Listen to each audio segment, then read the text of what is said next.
welcome everyone. It is hard to keep up and to know exactly what we need to do in fair housing. We hear really crazy things, even from people who are supposedly legitimate fair housing trainers.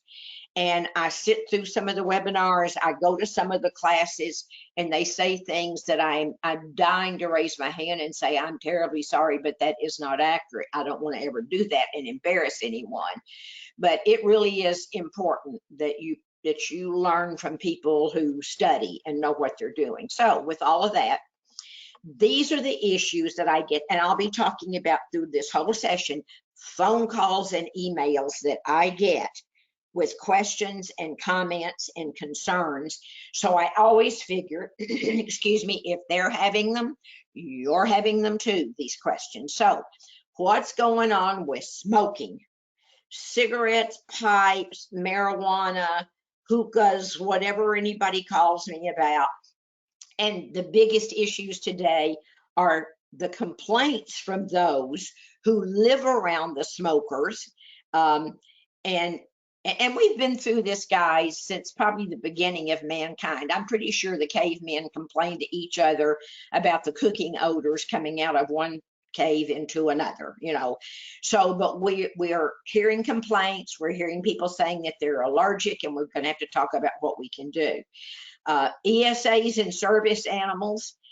It is interesting with all of the protected classes, the most complaints filed are disability related. Number one is about animals. Number two is about parking. So we're going to cover those. How many can they have? So yes, you need to know right up front, they can have more than one service animal and more than one emotional support animal if in fact they can provide you documentation that each animal serves a different disability. So the example might be someone in a wheelchair who is also deaf, someone in a wheelchair who's also blind. And so they might have more than one. And then now we're getting these kind of complaints. I'm allergic to dogs, and you move somebody next door to me with a service animal.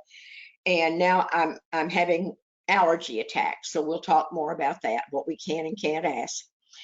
Big questions like, can a parrot or a lizard or a duck or a pig really be an ESA? So I'll be covering that for you.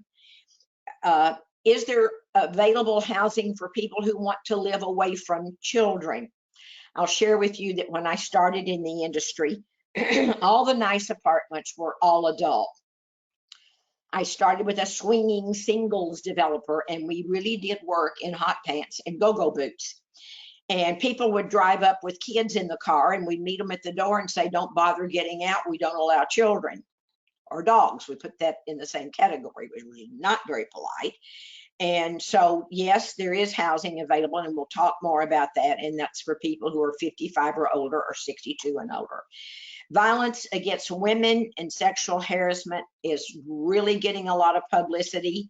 So we'll talk about what mistakes we are making and what the consequences could be. And we'll talk about how to handle all those 911 calls from a person, in this case, I'll say a woman, that's what this is about, being abused by an ex or even a current significant other and dialing 911. So these are the things I know that we are confused most about, and I will add confusion about occupancy standards.